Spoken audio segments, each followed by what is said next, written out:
നിയമസഭയുടെ ബജറ്റ് സമ്മേളനം ഈ മാസം 25-ന് നയപ്രഖ്യാപനത്തോടെ ആരംഭിക്കാനിരിക്കെ സഭയ്ക്കകത്തും പുറത്തും പ്രതിപക്ഷ പ്രതിഷേധം ആളിക്കത്തും. രാഹുൽ മാങ്കൂട്ടത്തിലിന്റെ അറസ്റ്റ് തുടങ്ങി മാസപ്പടിയിലെ കേന്ദ്ര അന്വേഷണം വരെ പ്രതിപക്ഷം ആയുധമാക്കും. അതേസമയം സമ്മേളന ദിവസങ്ങൾ മാറ്റണമെന്ന UDF ആവശ്യത്തിൽ തീരുമാനമായിട്ടില്ല.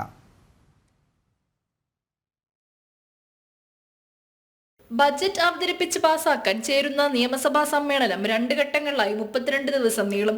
സമ്മേളന കലണ്ടർ നിയമസഭാ സെക്രട്ടറിയേറ്റ് പ്രസിദ്ധീകരിച്ചു. ആദ്യഘട്ടം 25-ന് ഗവർണറുടെ നയപ്രഖ്യാപനത്തോടെ തുടങ്ങി ഫെബ്രുവരി 14 വരെയാണ്.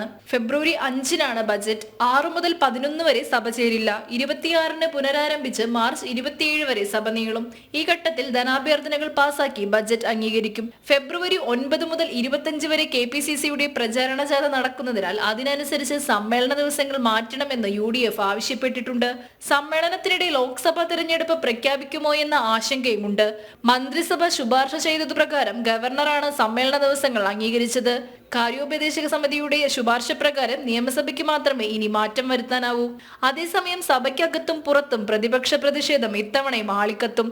രാഹുൽ മാങ്കൂട്ടത്തിലിന്റെ അറസ്റ്റ് തുടങ്ങി മാസപ്പടിയിലെ കേന്ദ്ര അന്വേഷണം വരെ പ്രതിപക്ഷം ആയുധമാക്കുമെന്നതിൽ സംശയമില്ല.